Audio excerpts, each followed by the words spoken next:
मेरे पास लोग आते हैं, वो कहते हैं हम अकेले में ऊब जाते हैं, हमें कोई संगी साथी चाहिए।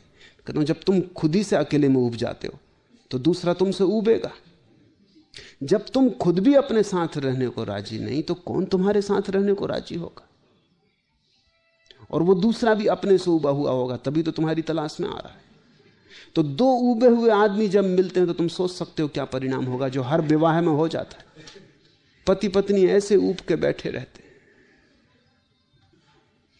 पति पत्नियों के चेहरे देखो, उनसे ज्यादा उदास चेहरे तुम कहीं भी ना पाओगे। अगर तुम पुरुष को जरा प्रसन्न देखो तो समझना कि पत्नी उसकी नहीं है जो पास बैठी, किसी और की होगी। अगर पुरुष को तुम रास्ते पे किसी स्त्री के साथ चलते हुए आनंद भाव में देखो, ये उसकी पत्नी नहीं, क्योंकि उसकी पत्नी के साथ तो वह ऐसा डरा हुआ और कपा हुआ और उदास और उबा हुआ चलता है कि तुम देख ही सकते हो, फौरन पहचान सकते हो। मुल्ला नसरुद्दीन ने एक दिन मुझसे कहा कि मैं आदमियों को देख के बता सकता हूं कि आदमी विवाहित है कि गैर विवाहित। मैंने कहा जरा मुश्किल मामला है। खैर,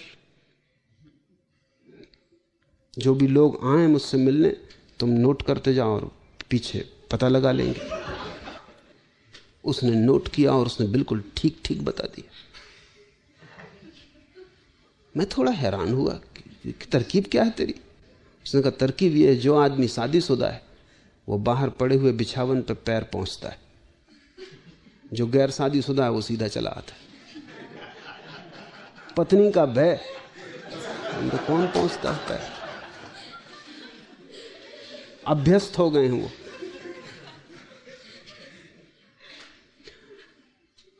जीवन तुम्हारे भीतर से बाहर की तरफ जाएगा, बाहर से भीतर की तरफ नहीं आता। तुमने अगर अपने को प्रेम किया तो तुम पाओगे बहुत लोग तुम्हें प्रेम करेंगे।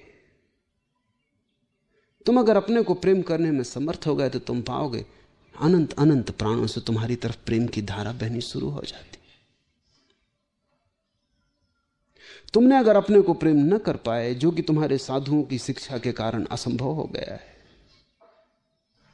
तो तुम्हें कोई भी प्रेम न कर सकेगा। मेरे हिसाब में अगर तुमने अपने को प्रेम किया तो तुम पाओगे अनंत लोग तुम्हें प्रेम करते हैं, और ये प्रेम बढ़ता जाता है, बढ़ता जाता है। एक दिन अचानक तुम पाते हो कि परमात्मा का प्रेम भी तुम पे बरसा। तुम योग्य होते जाते हो, तुम इतने योग्य होते जाते हो, तुम अपने आप में इतने पूरे होते जाते हो कि वही प्रेम की पूर्णता एक दिन तुम्हारे ऊपर परमात्मा की वर्षा बनेगी। परमात्मा को खोजने तुम जाओगे कहां? उसका कोई पता ठिकाना नहीं। सच तो यह है कि परमात्मा तक कोई आदमी कभी नहीं पहुंचता। जब भी घटना घटती परमात्मा आदमी तक आता है, इसके अतिरिक्त रास्ता भी नहीं है।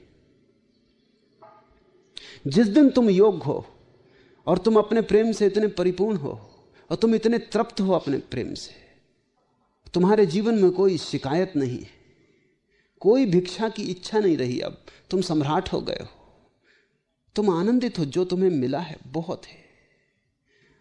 ऐसी भाव दशा में अचानक एक दिन द्वार पे दस्तक पड़ती, परमात्मा द्वार पर खड़ा है। अपने को प्रेम करो। अब तब बड़ी कठिनाई होगी। जैसे जैसे तुम अपने को प्रेम करोगे तुम अपने को बदलने भी लगोगे, क्योंकि प्रेम के योग्य भी तो बनाना होगा। एक बार तुम्हें यह ख्याल आ जाएगा अपने को प्रेम करना है तो तुम्हें बहुत सी क्षुद्रताएं दिखाई पड़ने लगेंगी जो कि प्रेम न करने देंगी। उन क्षुद्रताओं को तुम्हें छोड़ देना होगा, वो तुम्हारी समझ से छूट जाएंगी। अगर तुम्हें अपने को प्रेम करना है तो प्रेम पात्र के योग्य भी तो बनना होगा। तब तुम पाओगे कि बहुत सी क्षुद्रताएं असंभव हो गई, क्योंकि कैसे तुम कर सकते हो वे क्षुद्रताएं? अगर करोगे तो निंदा शुरू हो जाती। अगर तुमने जरा सी बात में क्रोध किया तो तुम खुद आत्मनिंदित हो जाओगे कि ये क्या क्षुद्रता है, ये क्या उथलापन है। जरा सी बात में और गर्म हो गया। इतनी भी शीतलता न थी कि इतनी सी बात को सह जाता। तुम अचानक पाओगे कि अगर अपने को प्रेम करना है तो क्रोध धीरे धीरे छूटेगा। अगर अपने को प्रेम करना है घृणा धीरे धीरे गिरेगी। नहीं तो तुम प्रेम ना कर पाओगे। जब अपने को प्रेम करना है तो अपने को तैयार भी करना होगा। तुम धीरे धीरे अपने को निखारने में लग जाओगे। अब तक तुमने दूसरों के लिए अपने को तैयार किया था तो तुम बाहर से सजाते थे, अच्छे वस्त्र पहनते थे, गंध छिड़कते थे, फूल बालों में खोस लेते थे, रंग रोगन कर लेते थे, बाहर से अपने को सजा संवार के जाते थे। जब तुम अपने को प्रेम करोगे तो बाहर की सजावट तो काम ना आएगी, क्योंकि तुम तो भीतर हो। और तुम कितना ही रंग ऊपर पोत लो चेहरे के, तुम्हें तो अपना असली चेहरा पता ही नहीं। जब तुम अपने को प्रेम करोगे तो तुम्हें भीतर सजाना पड़ेगा, भीतर का श्रृंगार शुरू होगा। और भीतर का श्रृंगार ही साधना है।